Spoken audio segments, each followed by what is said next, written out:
This crowd rises to its feet.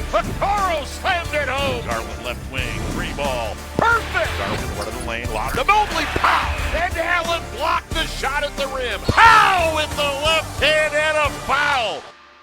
Welcome to the Chase Down Podcast, part of the Cavs media family. I'm your host, Justin Rowan. The Chase Down is presented by Fubo, the official streaming partner of the Cavs. Watch over 350 channels of live sports and TV, including FanDuel Sports Network without cable. There's no cost and no commitment. Try for free at FuboTV.com/Cavs. No cost, no commitment, and no All Star Break anymore. It is behind us. We are in the home stretch of the season. Only 28 regular season games remain for the Cleveland Cavaliers. They are on the verge of clinching a playoff spot, not even in doubt at this point. And joining me today is my co-host, Carter Rodriguez. Carter, how you doing, buddy? Doing good, man. Getting thirsty for Cavaliers basketball. The All Star weekend didn't quite scratch that itch. And I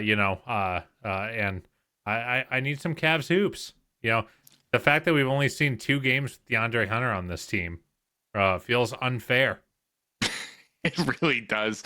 Look at you, clean shaven, looking sharp, buddy. Thanks, You're putting your best foot forward for this. I like it. Well, I would argue it's probably my worst foot forward, but you always have to start somewhere.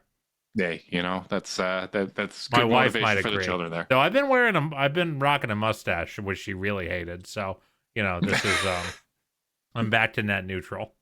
Fair, very fair. We thought it was best to kick things off with this post All-Star break, the home stretch, with a mailbag.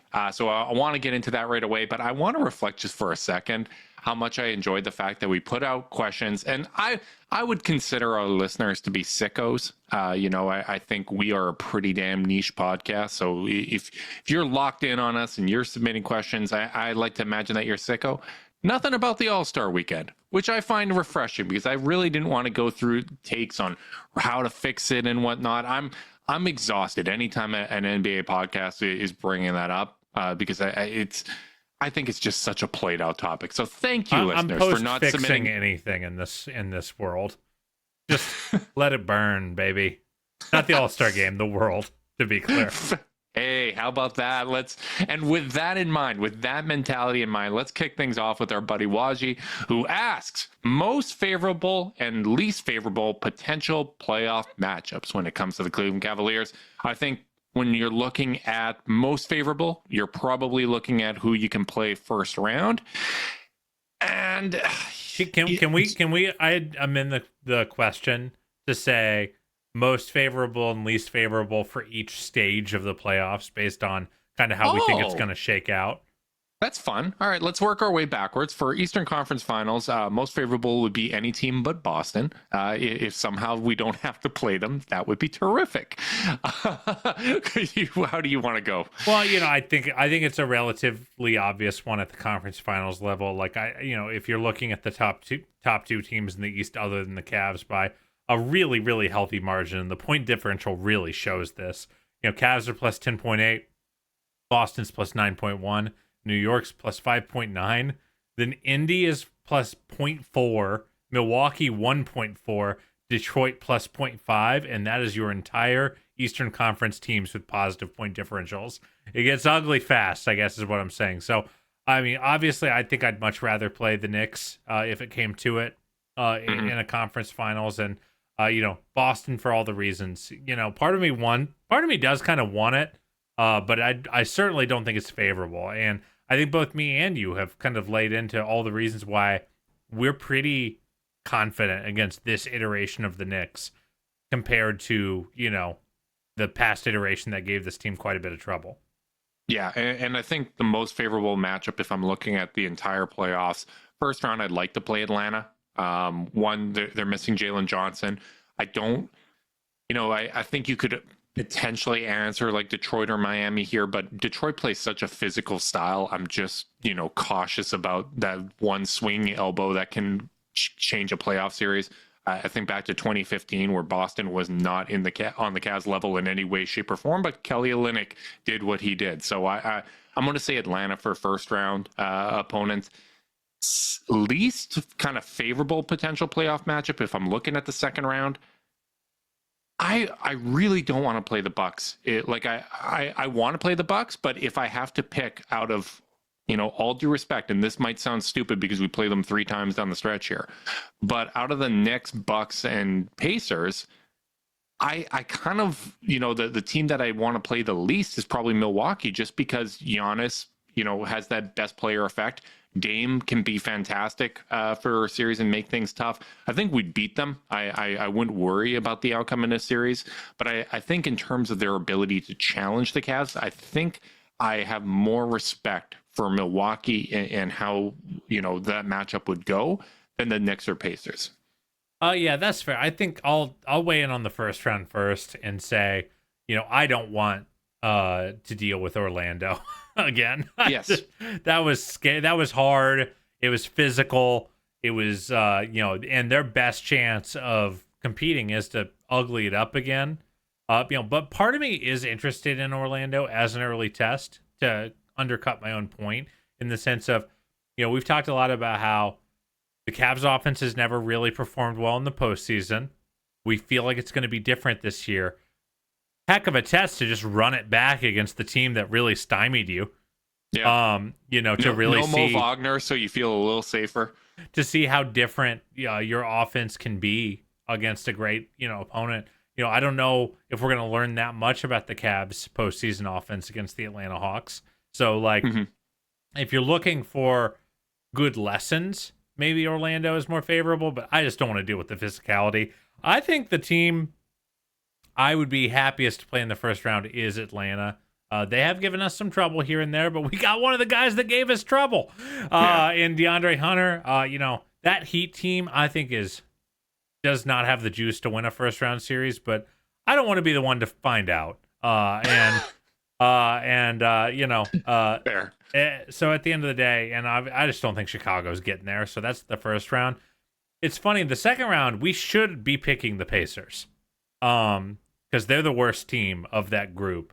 That's who I'd pick. Indy, that's who Milwaukee, favorable, yeah. New York, and New York's got such a lead. I don't think they're dropping a 5.5 game lead for the 3 seed. So I don't think we're dropping to Boston. And if we do, I'm going to be upset. But you're pretty much locked in to Indy, Milwaukee, or Detroit at that point. I think Detroit is probably the team I'd rather play, though. I think the team would be super motivated. I think the story is there, going up against JB and his staff.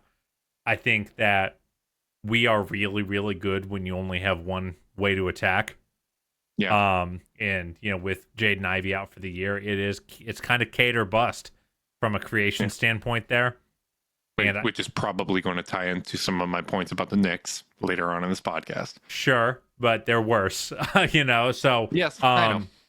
So I guess I think I would have to go with Detroit, and then of the least favorable, I mean it's got to be Milwaukee. I think Indiana actually matches up with us better, in terms of a styles make fights thing. But the talent gulf with Giannis, and if Dame is on in a postseason series, he's one of the guys who, even though I think neither of us are enormous Dame Lillard fans, he is a guy who, when he's on, it is immaterial what you're guarding him with.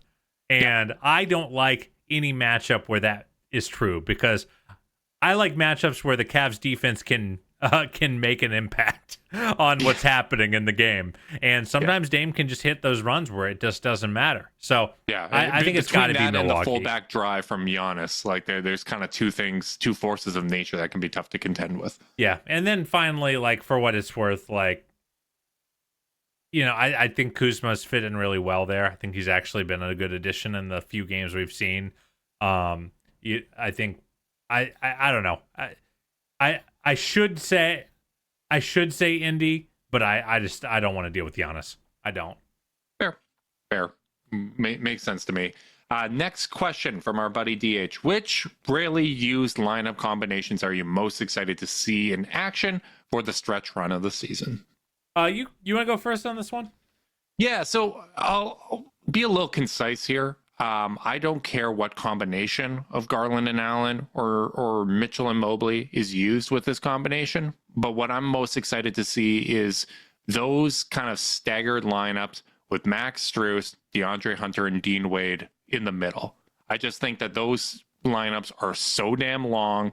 There's so much that they can do on both ends of the court. And I really think for teams that don't have the depth that the Cavs have, I think that that's the kind of thing that not only is that a pain to deal with in the regular season, I honestly think like that's the kind of thing that's really going to hurt you in the playoffs. You're not getting a breather when two of the Cavs' best players are on the bench. So what I want to see is that lineup in multiple kind of combinations throughout the rest of the regular season.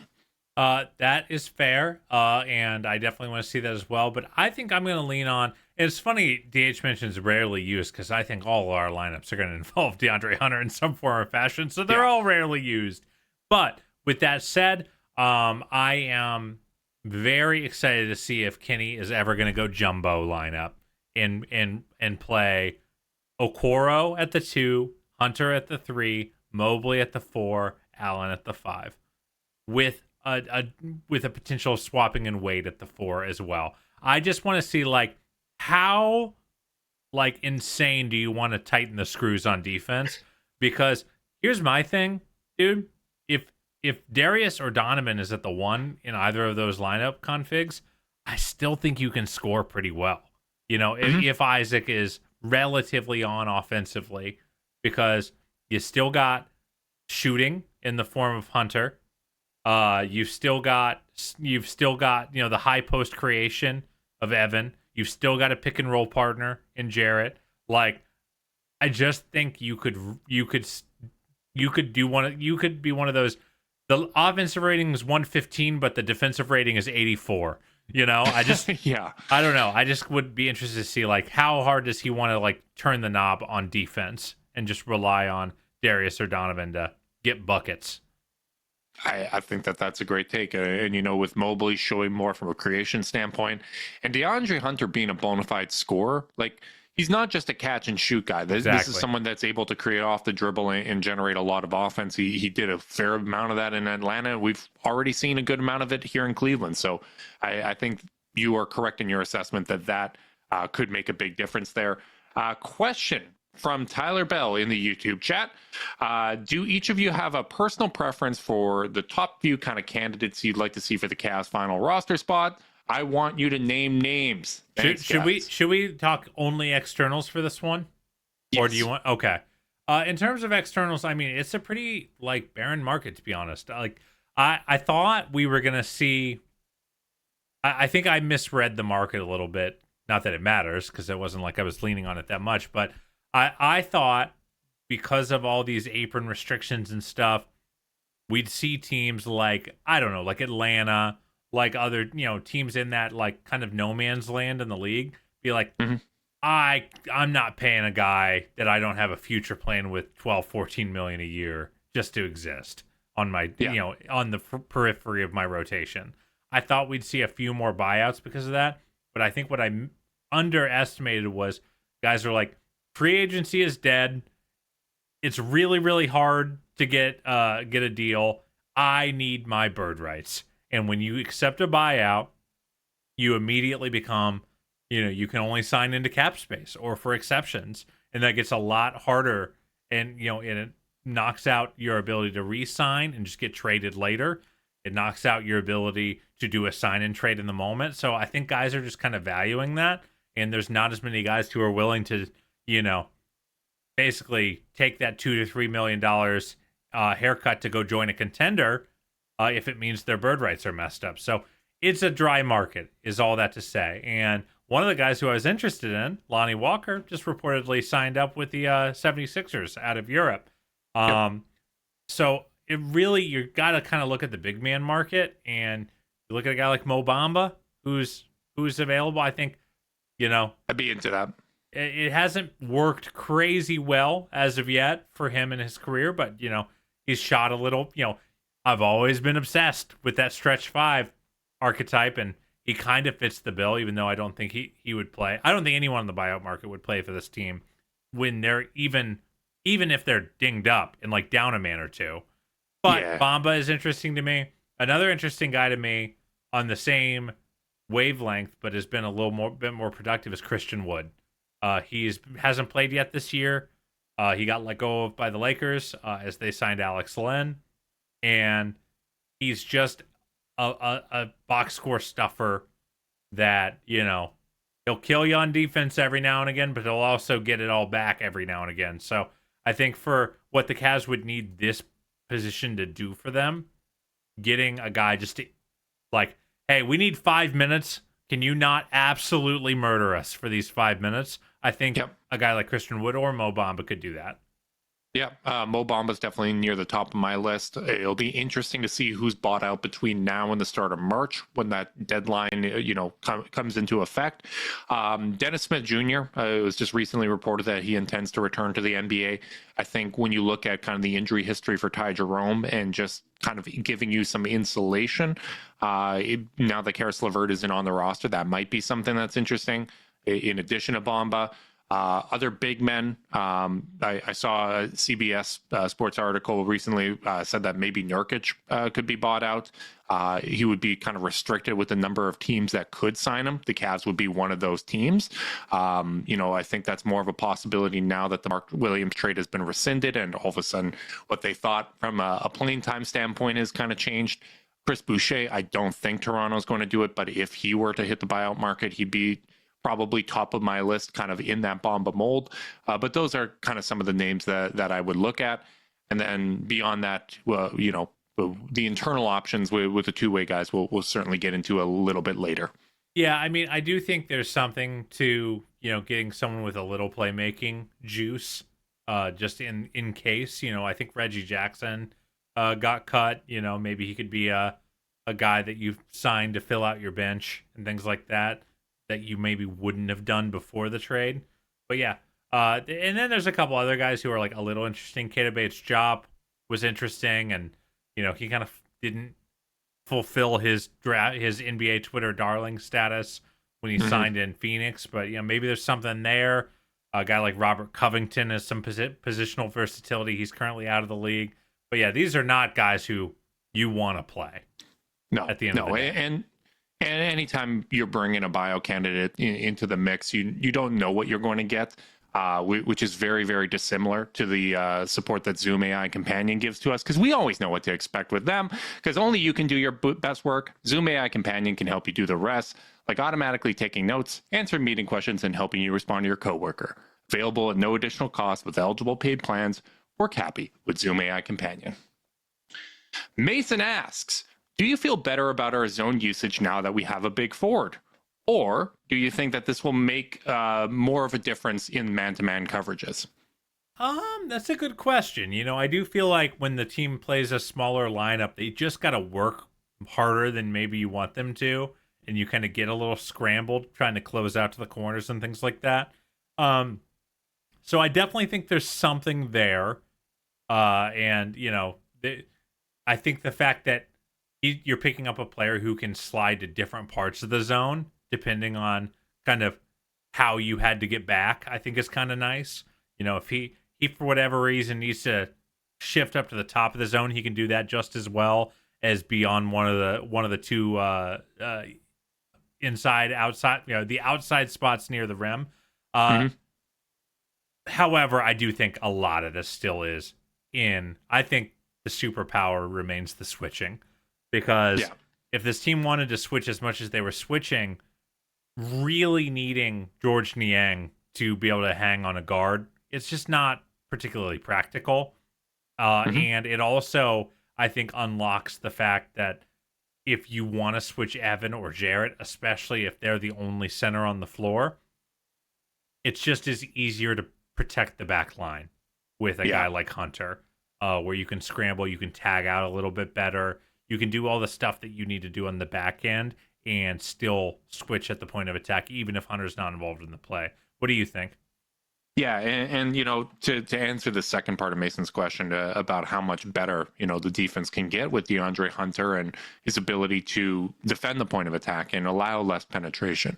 What I'm actually most interested in is what the acquisition of DeAndre Hunter and the return to the lineup of guys like Dean Wade and Isaac Okoro do for the frequency with which we use zone, right? Like now that you have more kind of stout defensive options, does it dial back 10%? Yeah, I mean, when does Kenny go to zone? He literally says at post game, he's like, we weren't getting any stops, so I went to zone.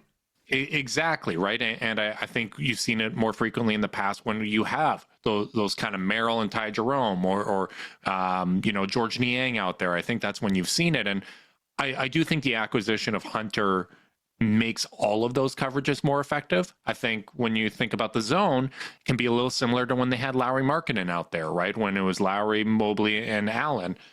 Where you could even bring Mobley potentially up. Does he do something like that where, we saw the 3-2 that's a nice zone? idea, because I loved the 3-2 with Mobley at the front. I did too. Stopped. So I think now that they have the personnel to maybe play around with that and 28 games to kind of feel things out, I'm interested to see, does Kenny start to go deeper in his bag and experiment with some stuff like that? So I do think that DeAndre Hunter makes it less necessary to go to zone, but I do think that Kenny likes going to zone just to show teams different looks. And I think this is going to be, over the next month or so here, this is going to be part of the feeling out process. This is going to be, us continuing to understand his values as a coach and what he likes to use. And I just think we may see those decisions based more on, adjustments and feeling out and trying to throw different wrinkles at teams, rather than a necessity. Because I do think there were times where going to the zone was almost out of necessity because they were in one of those ruts where they weren't getting stops. Absolutely. And I think the other kinds of zone configs is an interesting wrinkle that I hadn't yet considered, because I thought Mobley at the front of that 3-2, and really it felt like it mostly was like 2 years ago that JB was doing that. It was, yeah. And I think at the time he had credited Sidney Lowe, who was, on those staffs with Kevin Garnett back in the day and used it in that way. But like when you have all the size on the back end to protect that, I think it's a really cool wrinkle to throw out. And but I do think you're generally right that I just don't think they're going to need to go to zone as much, or they shouldn't need to go to zone as much, especially as Okoro and Wade come back. It will depend on, I'm really interested to see how Sam Merrill, Isaac Okoro, and Ty Jerome's minutes totals look once the team is fully healthy, assuming the team gets fully healthy. Because I think it's really going to tell you a lot about what Kenny thinks this team is best at and what they need the most. I think I've kind of been operating under the assumption that Sam's minutes will dip, but guess who's playing the best basketball of his season right now? Yep. And I think Kenny really values Sam. So I don't know, man. It's going to be really, really interesting because we can talk all these things about, I'm so excited for a jumbo lineup and all this stuff. What if Okoro's the one getting 9-10 minutes on a given night sometimes? We just don't know until Kenny starts rolling these guys out. Yeah, totally agree. Really, really excited to see what we're going to see the rest of the year. And as excited as we are about what the role guys are going to do for the rest of the year, Nam asks us, friend of the pod, honorary co-host, what do you guys want to see for the rest of the year from the core players on this team? I want to make sure that we're getting to all these questions, so I'm going to try to be a little less long-winded, but I'll speed run through these. How about that? I think top of my list is Evan Mobley. I think he's the guy that I'd like to see the most from, particularly in some of these matchups where he's going up against taller players. I thought what he did against Rudy Gobert in that last game against the Wolves is exactly what I want to see him do against a Kristaps Porzingis. Or I saw reports that potentially Mitchell Robinson's going to be available to play the Cavs in this first matchup, or these later matchups. Yeah, exactly. I want to see that. I want to see how Evan Mobley does against length for the rest of the season. That's kind of one of my biggest priorities.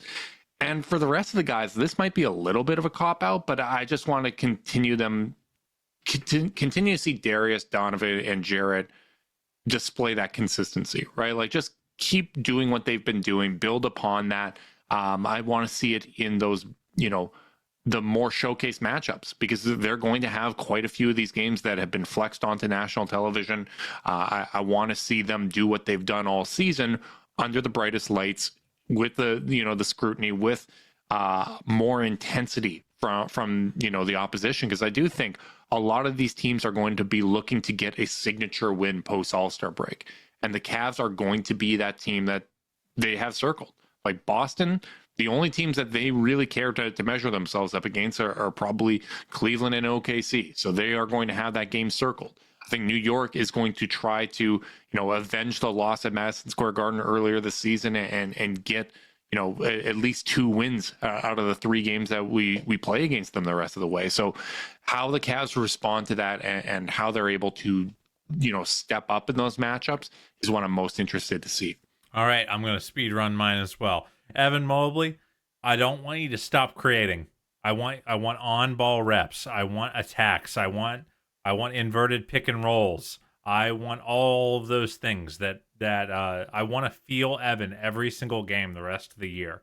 That is really what and I don't want him to have any of these kind of quiet 7 field goal attempt nights. He's too good to do that.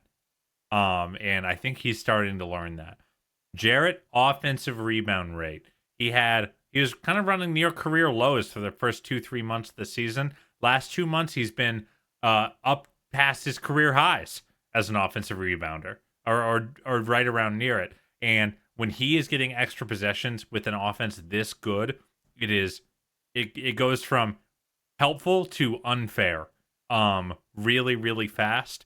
And I want Jarrett Allen to kind of be the guy, be kind of what Andrew Bogut was for those 2016 Warriors, where it's like, gosh, he got another tip out. It was hard enough to stop them the first time around. Like, I want that to be what Jarrett was. Like, I feel like him in that OKC game was him at his best for this iteration of the Cavaliers. Darius, I want high floor games. None of these 3 for 14 type of outings, or where he's where the bottom falls out. He's done such a good job of doing that this year, of being a much more higher floor and higher ceiling player. But like, to your point, in the brightest moments, I really want to see that kind of guaranteed consistency that true star players give you. Donovan, keep doing what you're doing. I think he's playing the best ball of his Cavs tenure right now, and no one's really noticing because he hasn't needed to be great because they're killing people. Yeah. But the last week and a half of Donovan has been unbelievable on both sides of the ball, and I really want to continue to see that level of connective passing, the easy explosion that he showcased. I think the defense has been really, really good. Just top to bottom, he's been playing like a star. And I would push back. Yeah, I wouldn't say he doesn't need to play great. I think the problem is we have too many guys playing great, and that means they're not playing a bunch. Our buddy Adam Eden posted the per 36 of Garland, Mitchell, Mobley, and Allen, and it's obscene. Like, it really is ridiculous how productive those guys have been. But when you have 4 guys playing at that high of a level, you're just not going to play a whole lot. While we're on the subject of speed running, our buddy Toby just shotgun fired a bunch of questions at us, and I want to work our way through these here. His first question: your guess to the number of wins to clinch the East. Carter, you're going to be thrilled. I've got some math for you. Oh, hit me. Boston's got 27 games left, and they are winning about 71% of their games so far this season. So if we assume that they are going to win at the same clip that they have all season, they're going to go 19-8 for the rest of the way, which I think is reasonable to expect. Yeah, that's 58 wins. The Cavs would need to go 15-13 to beat that, to get 59 wins and get the number 1 seed. So I'm pretty damn comfortable assuming that the Cavs are not going to be a 500 win team the rest of the year. And even if they were, just 1 game above, that would be enough to clinch if Boston was at their pace that they've had for the whole season. So I'm going to say 59 wins is what's needed. But I do think that the Cavs are going to have a 60-win season here. Well, here's what I think. I think it's not actually, we're not going to know because they're going to hold their lead and Boston's going to take their foot off the gas. With that said, let's say the Cavs have a stretch where they stumble and all of a sudden it's like a 1.5 game differential, and Boston has the tiebreaker or something like that. It's important to note Boston has the 28th hardest schedule the rest of the year. They got some real cupcakes coming up.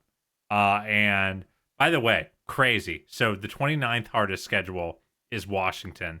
Their opponent win percentage is 44.7. Boston is 46.5. So kind of in the same neighborhood. Toronto has the easiest schedule left in the league.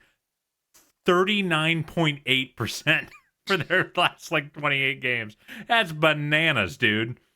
That's a big gap. That talk about a front-loaded schedule from a difficulty perspective. But to get actually back on topic, I think Boston is going to win better than their current rate because of that easy schedule.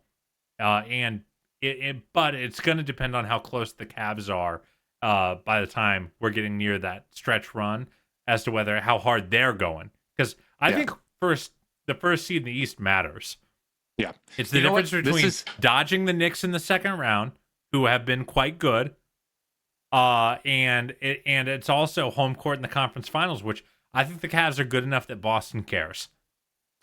I want home court in the NBA finals. Let's do this. This is actually a great point before we get to the rest of Toby's questions. Let's mix in souls here, because he says, what record do you think the Cavs will realistically end with? Give your bravest guess. 67 wins, baby. I will continue to say it. We are getting the franchise record on the nose. Carter, coward, go ahead. I'm going to say 66. I think they're going to match it. I think they're going to tinker. I think, and they are going to be at the point where I think if anyone tweaks an ankle, they're going to be sitting until that ankle is right as rain with the pad they have. And I think this team and this front office and this coaching staff are all in the process of adopting the long view. And as a result, I think, if anything's not quite right, we're going to see guys sit. And it just gets real hard to hold your pace in that construct. But I still think they're going to be right there. Toby's next question, Travers or Thor as one of your late season acquisitions? Carter, I know where your heart is. My heart is with Luke, but my brain is with JT. I think Thor he's bigger. He is easier to plug in as a low usage player because he has the stretch big kind of capability and he can guard power forwards. And I feel like if I really need him to, he can guard some fives if I'm in a really tight spot. I don't think Luke is physically developed enough to do that yet. And then also, Luke's jumper just takes too long to load up right now. And if you catch the ball open in the corner, you got to shoot it, and you got to shoot it fast. And so while I am still of the opinion Luke is a better developmental talent, and some of these G League stat lines he's posting are eye-popping. I was about to say, 25 points, 18 rebounds, 10 assists, 1 steal, 2 blocks in one of his recent games. Yeah, if this were last year and I had different expectations for this team, it would absolutely be Luke. Just roster him, get him into the system, let's go. But we're trying to win a title, and that's where development takes a back seat, and you just get the guy who you think can help you the most right this second. And I'm taking the guy who was an NBA rotation player last year.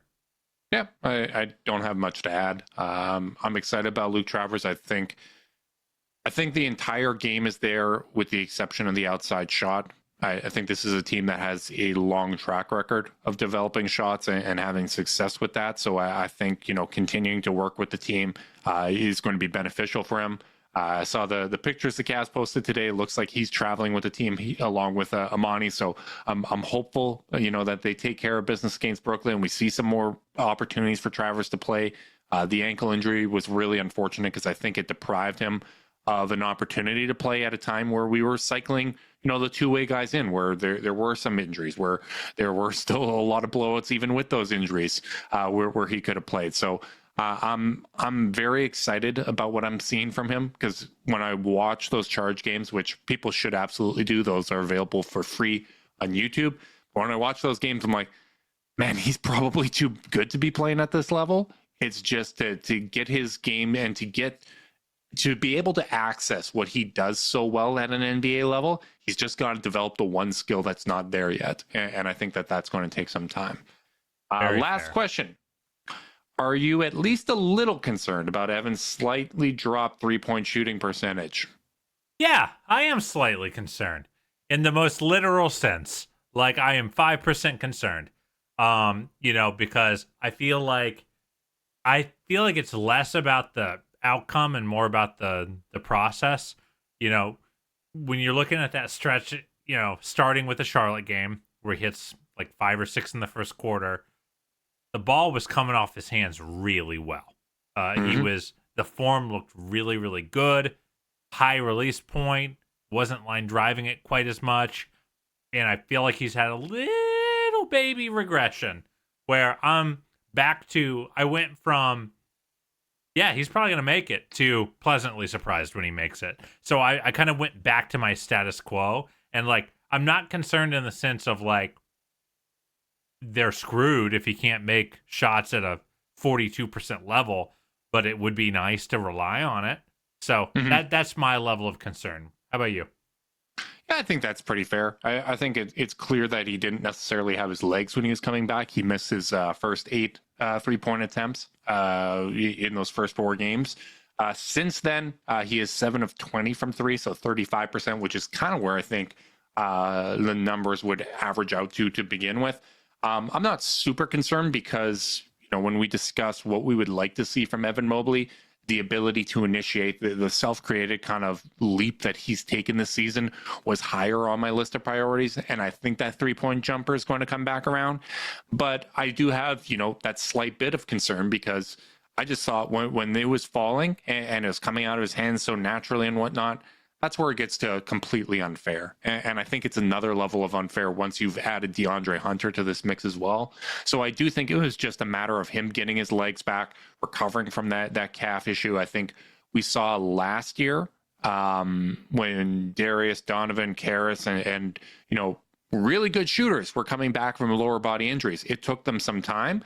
So when you have someone that takes only 2-3 threes a game at such a low volume, you're going to feel that variance even more than someone that's going to take 7, where, they kind of normalize and you feel that. I think the same thing could apply for Isaac Okoro in the postseason, where he takes 1 3 in a game, and, whether or not that goes in is really going to have an impact on the split. So I'd like to see it continue to kind of, at least stay at that 35%, but I'm keeping an eye on it. Yeah, that's fair. All right, Mike asks, should the starting small forward spot be matchup based in the playoffs? Just wondering if they should start Hunter in certain matchups despite playing so well with Strus. I don't think so. This ties back to what I've said for so long, which is I want the Cavs to be the ones establishing their identity and imposing their will on the game. I think you need to dictate the terms of engagement when you are a contender. So whether it's Strus or whether it's Hunter, I think you put that foot forward, whatever Kenny has decided, whatever he sees over these last 28 games. Going back to our last podcast, I'm still kind of inclined to start Hunter just because I want them to get the reps in. But I think you're choosing between 2 really good options there. So I don't have a strong take, but I do have a strong take on whatever they decide needs to be what they move forward with, because that starting lineup, even with Max Strus, has not really had, the issues on the defensive end at any point in their time together. And I'm a believer that either of these can work very well. Yeah, I think I'm going to go with, generally, I agree.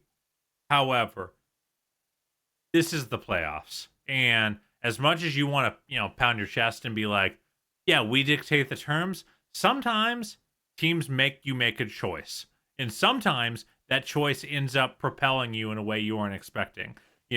I'm sure a lot. I've made one too many Golden State Warriors references, so why not one more? Think about Kerr starting Draymond at the 5. Mm-hmm. That was a controversial choice, and it was a reactive choice. It wasn't, that got forced onto him to do that. And he made that ballsy call and it worked. So I don't want to say So even though I do strongly believe in what you said, which is pick a course and stay the course because players need that, and like to criticize past iterations of the Cavs, felt like they were like really quick to be like, all right, change the starting lineup like at the first sign of trouble. I don't want to do that, but like this team is good enough and deep enough and versatile enough that you might need to make that call. And I wouldn't take that agency away from a coaching staff that has pushed so many right buttons. I get what you're saying. I'm going to disagree just a little bit. I think you really have to, because, you know, as much as you can bring up that Warriors example, I'll give you an example from the 2016 finals where Kevin Love got his concussion and we had Richard Jefferson starting, and that was a blowout win for the Cavs coming off two blowout losses. I think it would have been really, really easy to be like, hey, let's downsize a little bit here. Let's, you know, maybe bring Kevin Iron off the bench. Let's keep wings on the floor and kind of change up our identity. Ty went back to, you know, what they've done all season. And when you look at it, they had a plus 11 net rating when it was LeBron, Kyrie, and Love all in there in the NBA Finals against Golden State, despite Kevin being limited for the remainder of that series. I just think once you've kind of made your decision of how you want to ride things out for the rest of the season, you got to, whatever you figured out is your best foot, you got to put that forward. You have to do that in the playoffs. I don't think you can let the small sample size of a playoff series get you onto your back foot where you're trying to make these adjustments. I think whatever you decide, you just kind of have to go with, which is why... My turn to argue with you. Okay. Which is, I think we're talking two very different arguments, because you're talking about Kevin Love and Richard Jefferson versus DeAndre Hunter, and I'm not DeAndre Strus, Hunter and Max Strus.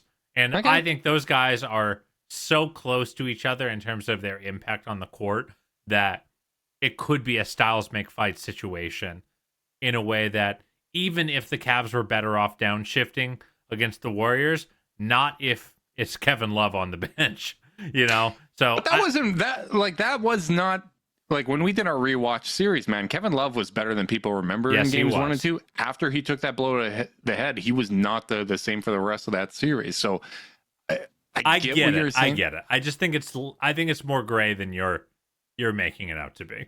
I don't think it's gray. This is like a philosophical argument more than, you know, me thinking that there's necessarily a wrong answer. I just don't love kind of getting on your back foot. It almost takes me back to the Knicks series where it's like, all right, well, let's try. You know, let's try starting Karras here. And even though that lineup worked, I just didn't love how that felt. That's fair. That's fair. Mike's other question, not sure how much you guys are able to watch the Charge, but what's keeping Naquan Tomlin from getting a 2-way or 10-day from some other team? The only thing I can think of is his relatively slight build. I think when it comes to, this is, you know, couch this as reckless speculation, because we don't do reporting, we're not journalists and whatnot. But I do think when it comes to the kind of 2-way assignments, I almost feel like there's some, you know, whether you want to call it politics or relationship kind of, you know, approach that teams have. Like, I think that there's some connection of, okay, you know, we're giving you this opportunity with the Charge. We believe in you. You're within our system. And teams don't really go out and poach, you know, at that level. I just don't get the sense that happens a whole lot. And usually when teams have kind of committed to their 2-way guys, they commit to them for the year. You don't see a whole lot of kind of changing that up throughout the season. I do expect, if we're, you know, making our blind predictions here, I think Naquan Tomlin's going to either be on a 10-day or a 2-way contract with the Cavs before the season's over. I think someone's going to get promoted from that bunch. And the Cavs have until Thursday to sign with someone to at least a 10-day deal. It would not shock me if Naquan Tomlin was that player.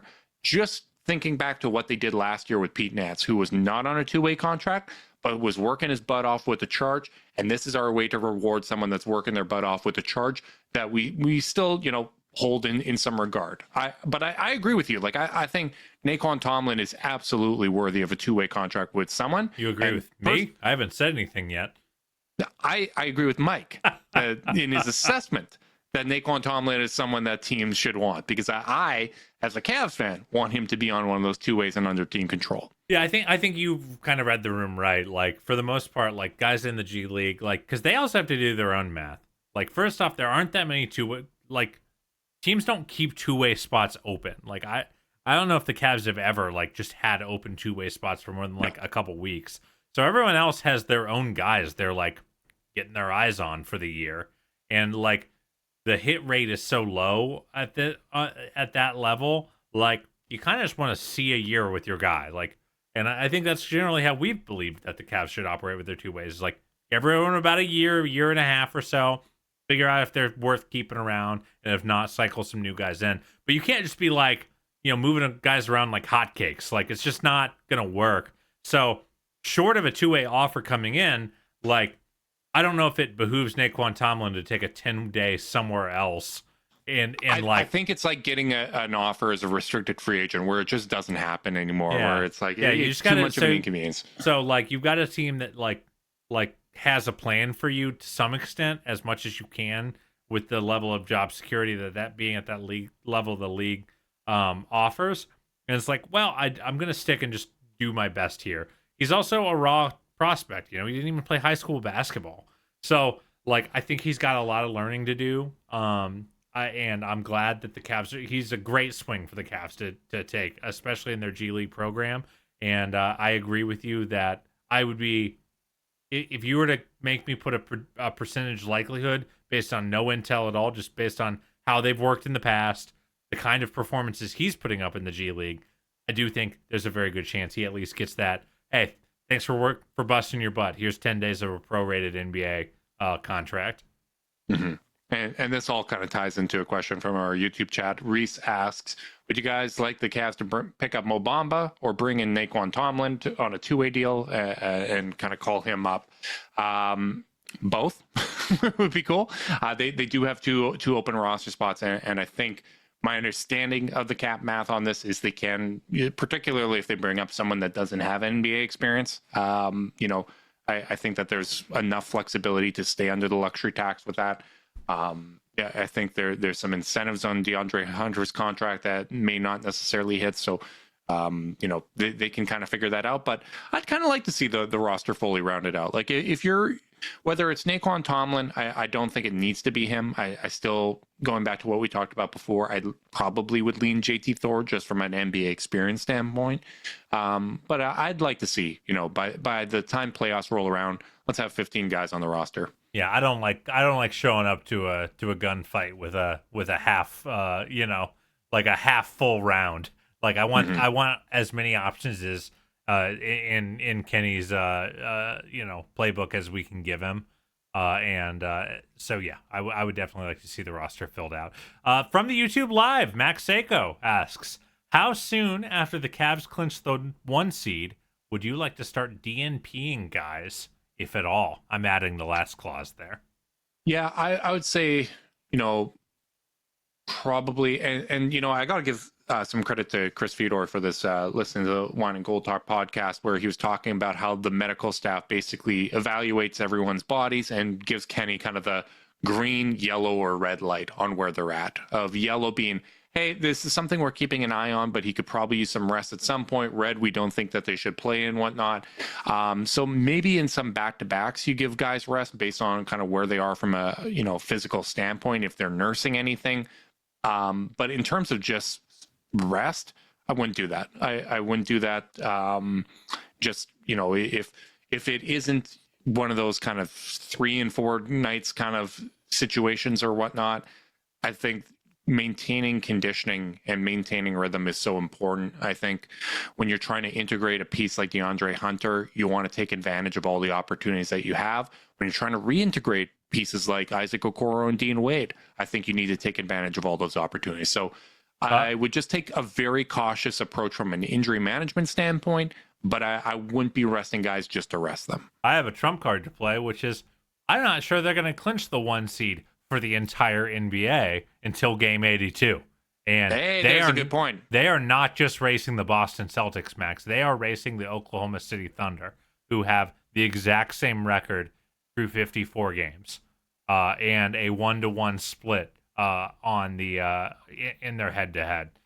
So there's no insta tiebreaker here. You know, there's layers and all that fun stuff. But like, I really, really, really think this is a team that shouldn't be settling for anything. They should be trying to get the home court all the way through, because that's what real title contenders do, is they operate as though they're going to get to the finals. So I don't think they should be sitting guys unless they're hurt. Now, if they're hurt, make good choices, obviously. But rest, I don't think the Thunder are going to allow for that. That's a great point, and we got to dream big. That's going to be a theme. I can already tell for the rest of the regular season. Dan asks, aside from clinching home court and avoiding injuries, what do we need to see in these last 28 games to believe that we have a better than 50% chance of getting past the Eastern Conference Finals? I'll be a bit of a party pooper here, even though I'm the optimist. Not sure we can. I don't think that there's anything that we can do to say better than 50%. I think Boston's going to get the nod from an experience standpoint as the defending champs. There's nothing that I don't think that there's anything I can see that would say that, you know, they're the clear favorite. Getting to that 50-50, you know, puncher's chance kind of range. That's the goal. That's I want to see them maintain the status that they're at, which I currently believe they do have, you know, a chance to win that series. But unless, you know, he didn't say that they avoid injuries. So I was about to say, that's my party pooper answer, which is the only thing that could make that I think could flip general consensus, and probably even my own consensus, is if one of their important guys gets hurt. And then I think, you know, if someone like Porzingis gets nicked up and you're like, like, I do think that meaningfully flips the odds for the series. Yeah. I mean, if Jason Tatum's out, that would change a lot. Sure would. But I honestly want to see Boston fully healthy. I want the Cavs to be fully healthy. I'm not rooting for that, but that would change, to answer the question literally. Yeah, I think that this team is good enough that it doesn't need to have those lucky breaks. I think they're certainly in a position to capitalize on them if they come along, but I want to see what this team can do against, you know, the best teams in the league, healthy, unhealthy. I don't need no asterisks. This doesn't need to be the 2015 Warriors. Colin asks, what game or games are you each looking forward to the most in the last 2 months, and what specifically are you looking for in them? This kind of ties into what I was saying before about Evan Mobley. Honestly, what I'm looking for more than anything the rest of the season is how Evan Mobley does in these matchups, because we've said it for years. I think he is the most important piece when it comes to the Cavs elevating themselves and, you know, potentially winning a championship here over the next couple of years. How he does against Kristaps Porzingis, that's, you know, number one on my list of games that I want to see.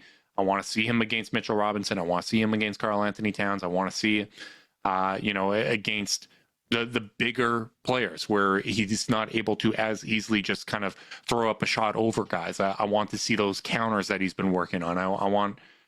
I just want to see Evan Mobley in tough matchups against larger players. That's pretty much it. I have two different answers for two very different reasons. I'm excited about both Knicks games remaining.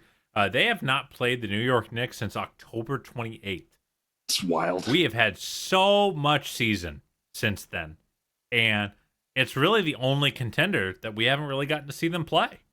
And at least, you know, the Knicks were so clearly still finding themselves at that point of the year. Like, I want to see what a more fully actualized version of the Knicks looks like from a matchup perspective. I want to see if they're going to be able to limit Towns' volume again, or if he's going to have some answers. I'm really excited to see how they test themselves in that matchup. And then on the other side of the coin, I want to see, I got my eye on both those Spurs games. I want to see how we deal with Wemby. Because not this year, but in the years to come, I think that's going to matter.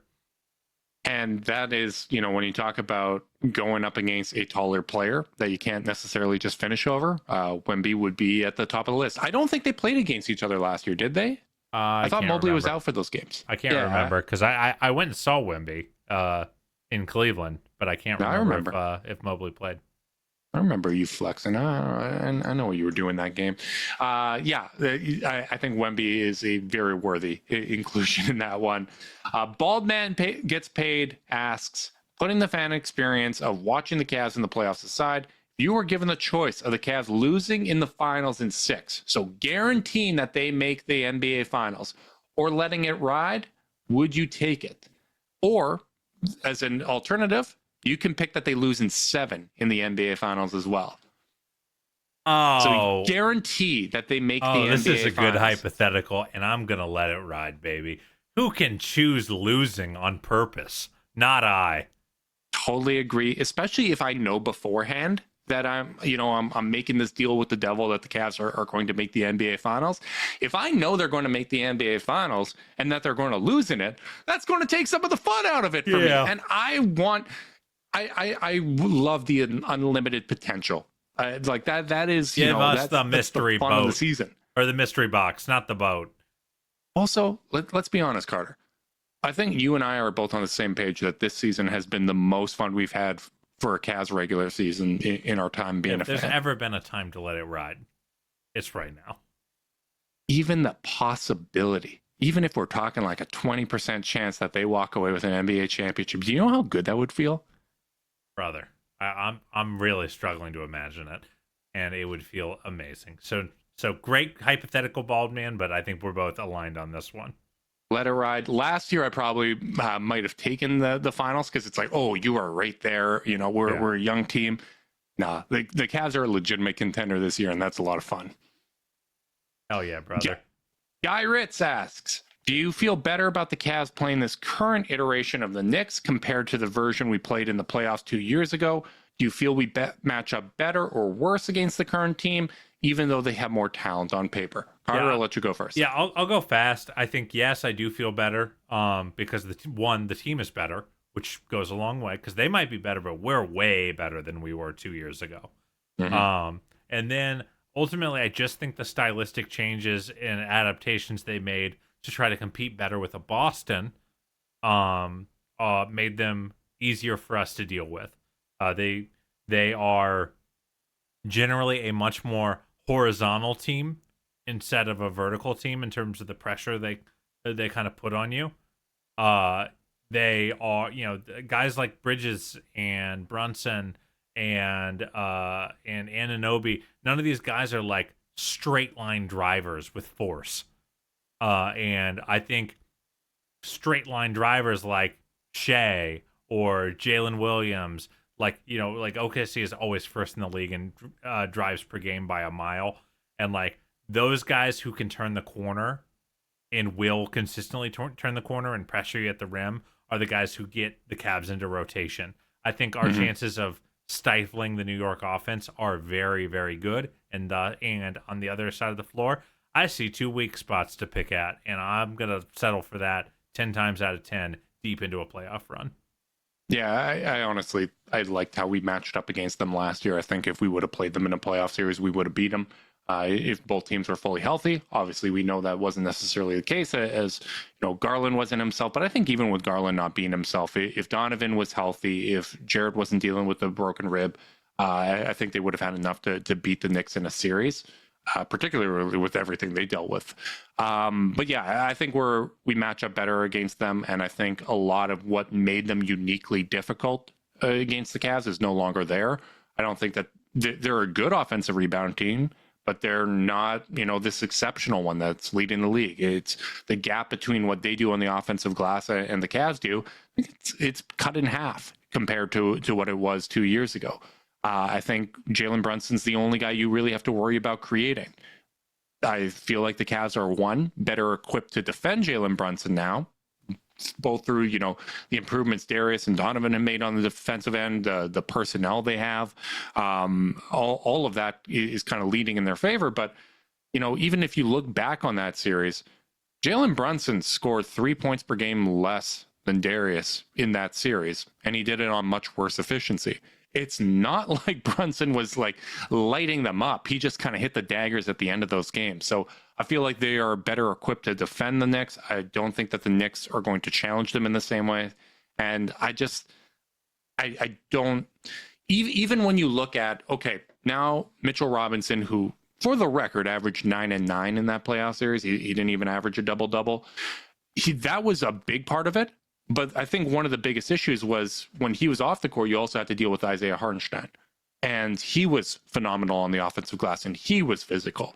And the Cavs were countering that by playing Ricky Rubio, who was coming back from, a very, very serious injury and couldn't move very well. Danny Green was out there. The players that were playing out there were dramatically worse. And I think that was the worst version of our core as well. And Evan Mobley really struggled in that series in a way that he did not struggle in last year's playoffs. So I do think that we match up better. I think we are better. And, when you talk about the contenders in the Eastern Conference, again, this might be something that comes back and bites me after we played them 3 times.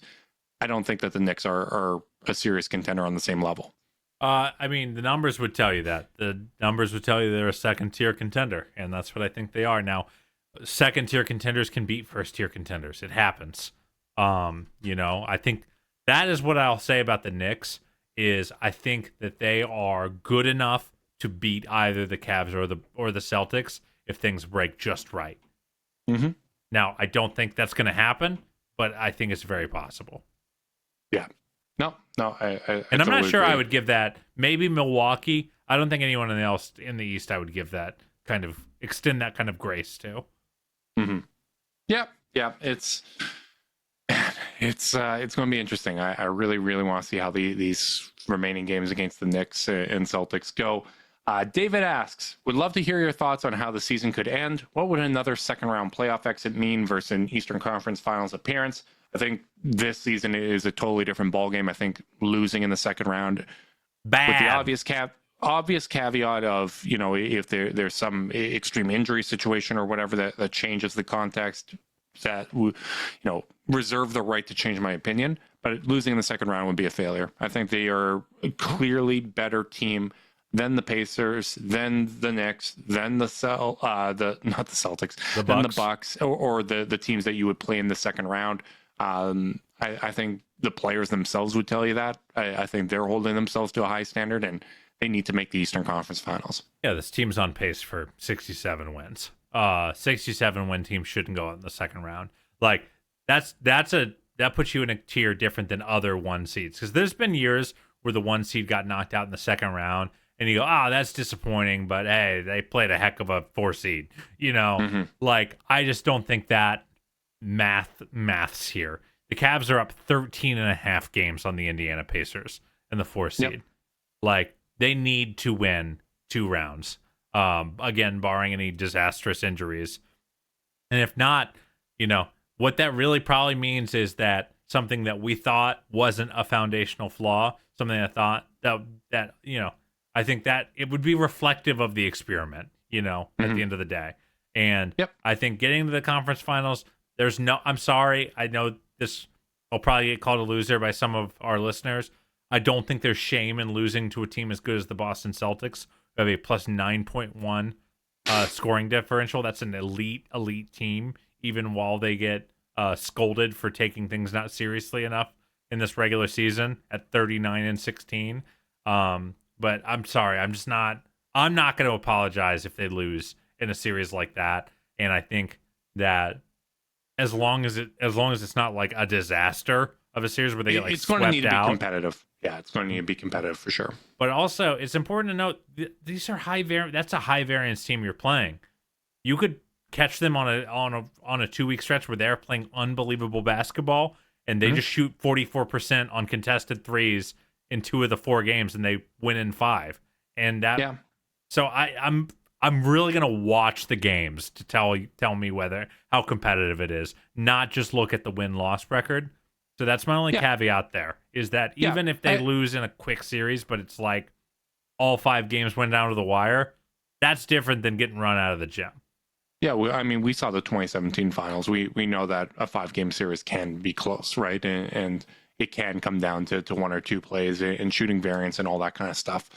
So totally agree there. That's why it's important to watch the games. Kazlik from Twitter asks, hypothetically, this core stays together for 6 years. What do you predict the accolades for the team and individual players will be? We don't need to go into the specific ones, but I'll say this. If this core is together for the next 6 years, that does not happen unless they've won a championship. They do not win a championship if Evan Mobley and Darius Garland aren't making all NBA teams, at least a couple over that 6-year span. So I do think, for it to go 6 years, which would mean basically all these guys re-up beyond their current contracts, the team decides to keep them all together for that stretch, I do think that they'd have to win a championship. And, I'm very, very comfortable with that as a possibility. If we are talking in 6 years and that that asteroid they're talking about on the Twitters does not hit, I think we are talking about a championship Cleveland Cavaliers team at least once over that stretch. Yeah, I mean, what chorus have stayed together 6 years? The Pippen Jordan Bulls, the KD, the Steph Clay Draymond Warriors, the Duncan Manu Tony Parker Spurs. Like, maybe the only non-championship core I can remember that stayed together like 4 or 5 years. And really, this would be like a 10-year core if you add 6 years to the existing, 3-4 years that these guys have already played together. Teams I can think of are like the Grit and Grind Grizzlies that stay together like 4, 5, 6 years. But like, it just would be an exception to the rule. So I think your logic here is correct. They would have at least had to win a title. Yeah. Hell yeah. Another question from Twitter. JR Dropping Dimes asks, do you think Okoro and or Wade will have a significant impact on this season again? If they don't, we're in trouble because we need them. When you make a consolidation trade like the Cavs did and sending 2 rotation players out for 1 is you're betting on the rest of your rotation players being able to fill the gap and step up. So yeah, they need to, and I expect them to, both of them. I expect him more from Wade just because we've heard the reports that he's coming back after the break and whatnot. I don't know what the situation is with Isaac Okoro. I hope that, that shoulder gets right and he can be healthy, because I do think if that shoulder is right, the answer is yes. I think that he's going to be able to make an impact again. This is the longest stretch that he's missed. I looked at it before. He's never really missed more than like 4 or 5 games at a time in a row in a season. So, for him to be dealing with this, obviously it's something that's significant, and hopefully he can come back and bounce back from it. Another question from our buddy JR Dropping Dimes. Do you think any of the G League guys will consistently be in the rotation at any time in the future? I think if any of them can make the rotation at some point in the next couple of years, that's a success story from a 2-way or 10-day perspective. I don't know if consistently it's going to be in the cards, because this is a team that already has so much depth. They have a lot of depth that is locked up. I do think that if any of them get to the point of basically being, maybe Sam Merrill of the last couple years, because this year he's consistently in the rotation, I think if any of them can achieve that at the next 3 years, that would be a huge win. Yeah, I think so. I mean, I guess Travers would be my pick if the jumper comes along, and I just think he's got the highest level feel of any of that group, and he feels like the kind of guy who could. They've had to cut some role players because of money concerns, and man, they're counting on this Luke Travers guy, a G League convert, and that's kind of the road I see. But I think more likely than not, no, I don't think any of them will be in. All right. And final question from JC on Twitter. How would you power rank the most important people in a Cavs and Celtics Eastern Conference Finals? Can you give me your 1 to 10 ranking? Let's go with the starters on both teams, Carter. Let's power rank these for who would be the most important. And for the purposes of this argument, actually, I'll let you have the flexibility. When you're talking about the top 5 from the Cavs, you can either pick Max Strus or DeAndre Hunter. Fair. I'm going to start with my top 5 that I'm coming up off the top of my head because I forgot to load up the rundown before we started. Totally fine. I think Tatum is the most important player in the series because the Cavs are going to let him get the looks he wants. At least that's what we've seen so far. And if Tatum is playing at his 100th percentile outcome, I don't know if the Cavs can win this series. He's the one who can change the series the most. by abusing the Cavs strategy the most in a way that's really painful. As you've noted, he's 9 for 24 with Darius switched on him in the 3 games they've played so far this year.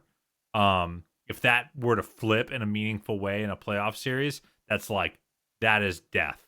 And also, his ability to not take the bait is maybe just as important. Up next, I'm going Donovan. No, hang on. No. We're both going to go. Okay. One We're going to take turns, and that's going to buy you more time because I'm a good co-host here, and I'm trying to give you time to think. I'm going to disagree with you. I do not think the most important player in the series can be a Boston Celtic when you're power ranking, because we just saw them win a championship where Jason Tatum wasn't their best player in any round, or at least in the last 2 rounds. Jaylen Brown was able to step up in that way, and he was phenomenal.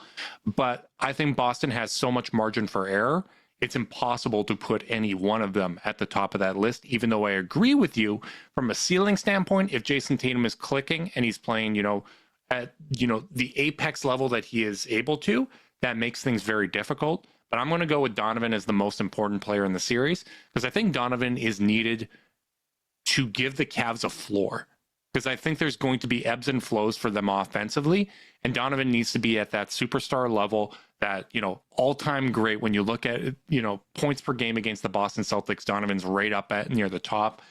He needs to be at that level to give the Cavs the breathing room and to really kind of steady the ship against a very, very difficult opponent in the Boston Celtics. So that's my number one, but I totally get where you're coming from with Tatum. Who's your number 2? I will go Donovan with my number 2, so I'll skip that answer. Is Tatum your number 2? Yeah, I guess. I really don't want to, because I guess I have to. Okay, Jason Tatum. Then my number 3, and I considered putting him above Donovan, is Kristaps Porzingis. Okay. I think he's the Celtics starter for whom the Cavs have the least amount of answers, for whom annoys them the most and what they want to do on offense by a lot, and that's giving a lot of credit to Derek White and Drew Holiday, who are amazing point of attack defenders, as are Jason and Jaylen. But I think KP bothers the Cavs more than anyone and puts them in a spot where they have to get into rotation more than anyone. So that's my number 3. I'm going to go Evan third. All the reasons we've talked about in the past. I think if Evan Mobley isn't playing at a high level, I don't think the Cavs have a realistic chance in this series.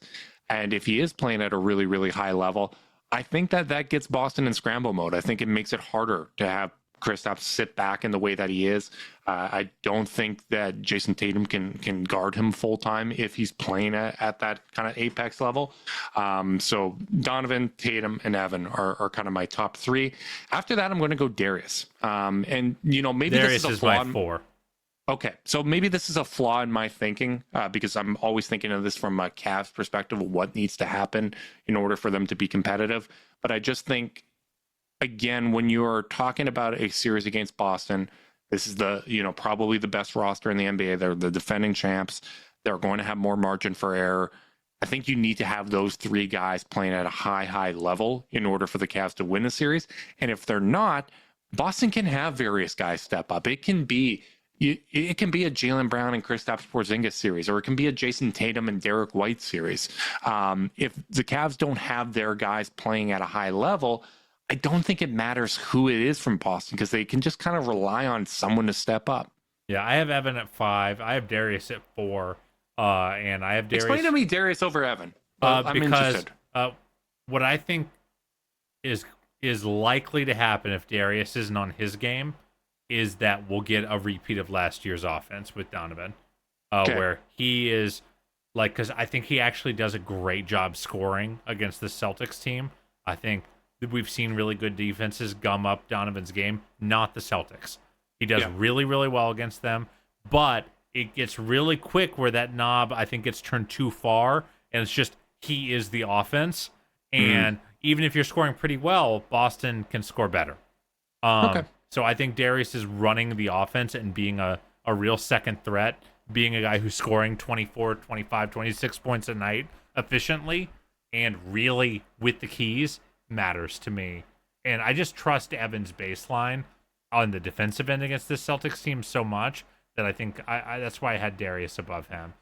Okay. Speed running the rest. I have Jalen at 6, Derek White at 7, Jarrett at 8, Drew Holiday at 9, and DeAndre Hunter at 10.